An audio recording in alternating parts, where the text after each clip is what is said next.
মুহূর্তে ঋতব্রতপন্থী তৃণমূলের যে শহীদ সমাবেশ সেখানে কথা বলছেন এই মুহূর্তে মদন মিত্র, শুনুন।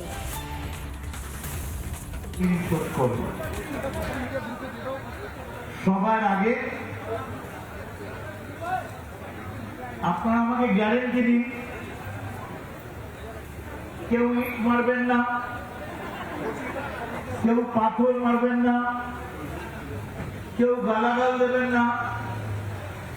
এই গ্যারেন্টি নিন আজকের এই মিটিংয়ে একদিকে সংবিধান রচয়িতা কবিগুরু মহাত্মাজি নজরুল ইসলাম, অন্য কোনো ছবি নেই। আজকের এই ব্যানারটার জন্য আমি সবার আগে যাকে কোটি কোটি সালাম জানাই তার নাম বাংলার প্রাক্তন মুখ্যমন্ত্রী মমতা বন্দ্যোপাধ্যায়। তার কারণ আপনি না থাকলে তৃণমূল কংগ্রেস এই চেহারা আজকে পেতে পারত। ও লাভলি, দেখুন তো কারা বসে যেখানে তো টাইপটা ছিল ওখানে একবার দেখাই যাও। প্রত্যেককে আপনারা চেনেন। মহামান্য মহানাগরিক থেকে শুরু করে মন্ত্রী বিতর্কিত আফরুজ্জামান, আমাদের অরূপ রায়, সবাই বসে আছে। কিন্তু এই জায়গায় যদি এখানে মমতা বন্দ্যোপাধ্যায় থাকতেন তাহলে এই যে শহীদদের পরিবারকে দেখছেন ওরা থাকতো পিছনে আর সামনে চকচক করছে গাল, সানগ্লাস গুলো এরকম খুলে ঘোরাতে ঘোরাতে আসছে বাংলা চলচ্চিত্রের সেলিব্রিটিরা। সেলিব্রিটি ওপরে শহীদ নিচে। শুনে রেখে দিন মমতা বন্দ্যোপাধ্যায়, আমার এই গলার আওয়াজ যদি আপনার কাছে পৌঁছয়, আপনাদের সেলিব্রিটি বাংলার মুখ্যমন্ত্রী অভিষেক বানায়নি। আপনাকে বাংলার মুখ্যমন্ত্রী কোন সেলিব্রিটি বানায়নি। যারা বানিয়েছে এই হাজার হাজার লাখ লাখ তৃণমূল যুব কংগ্রেসের কর্মীরা আপনাকে বাংলার সেলিব্রিটি বানিয়েছে। আপনার লজ্জা করলো না? আমি যখন রোজ সকালবেলা বেরোই না, আমরা ছোট ছবি পকেটে করে বেরোতাম। একটা বাচ্চা ছেলে ববি, অরূপ, দেবা কত ছোট। আমাদের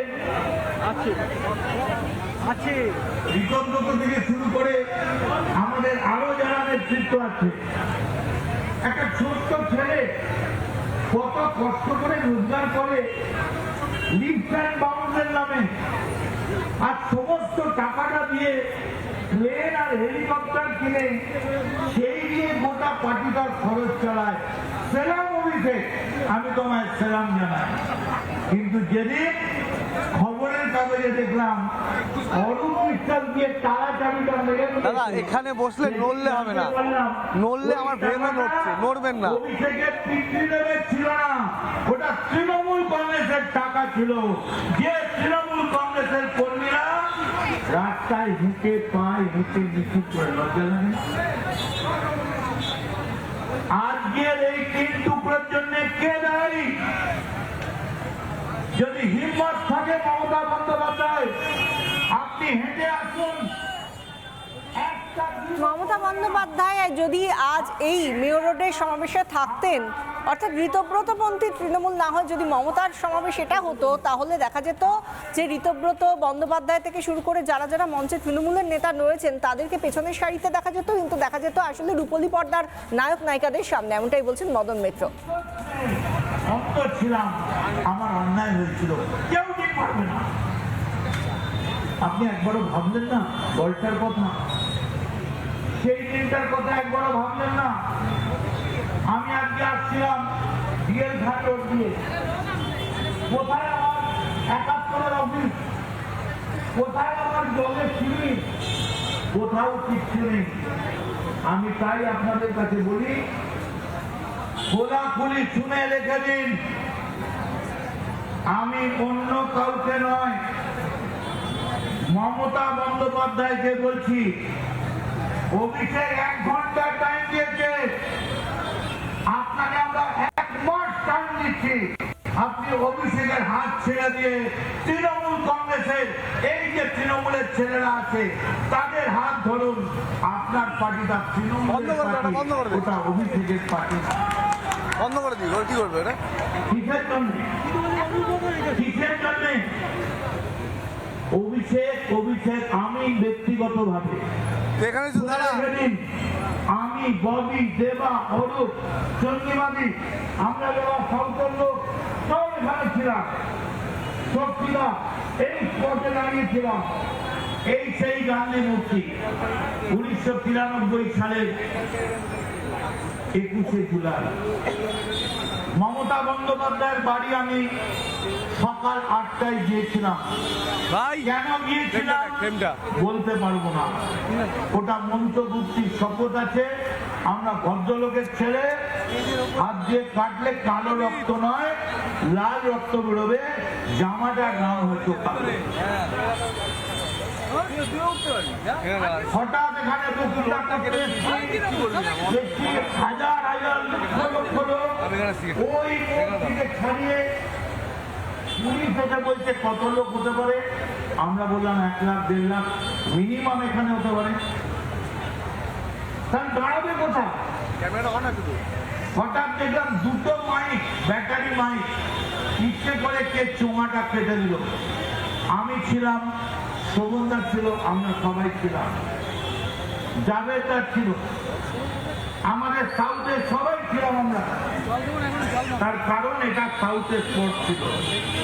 আর গোবিন্দ নস্কর, পঙ্কজ ব্যানার্জি, মিনতি অধিকারী, আমি ইশারা করছি পঙ্কজদাকে, পঙ্কজদা আর এগোবেন না, এখানে কোনো ব্যারিয়ার নেই, এখানে কোনো মঞ্চ নেই।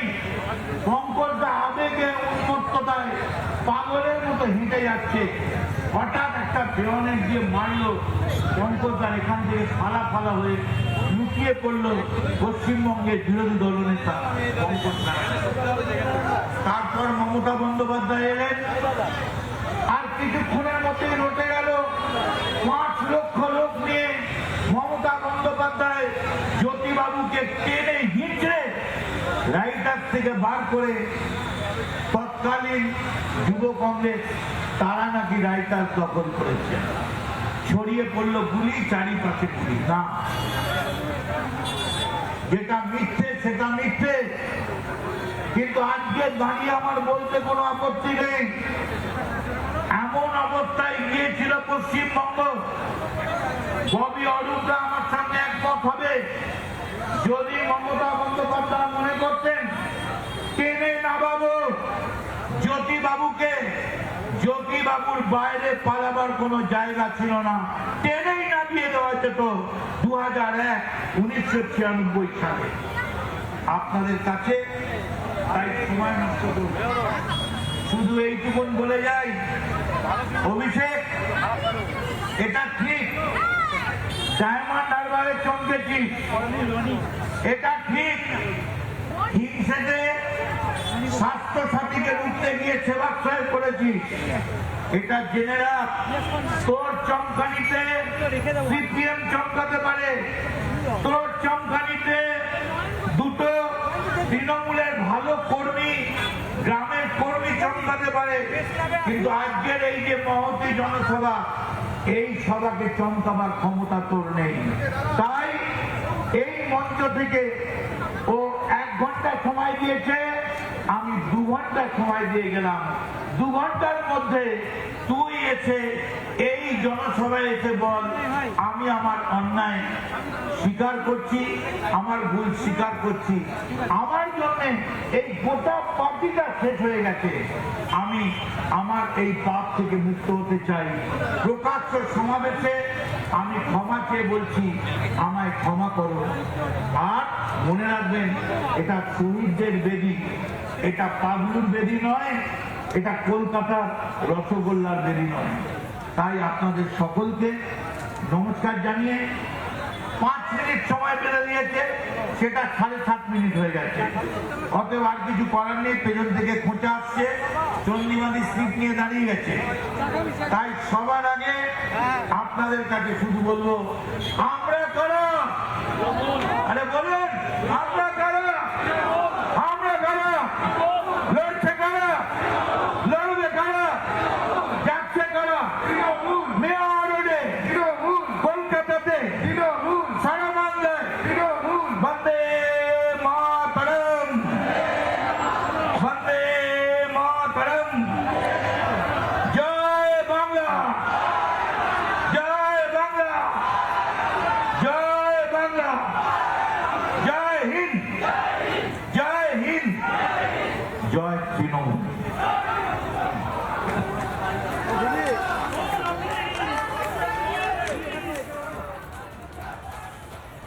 কি হয়েছিল 93 সালে যখন শহীদ দিবস হয়েছিল যেদিন, সেই সময় থেকে একেবারে ইতিহাস থেকে আজ পর্যন্ত কি হয়েছে, কতটা পরিবর্তন, বললেন মদন মিত্র। নানা ধরনের কন্টেন্ট দেখার জন্য লাইক করুন, শেয়ার করুন আমাদের ফেসবুক পেজ, সাবস্ক্রাইব করুন আমাদের ইউটিউব চ্যানেল। পাশাপাশি অন্যান্য ব্রেকিং নিউজের জন্য অবশ্যই চোখ রাখুন রিপাবলিক বাংলায়।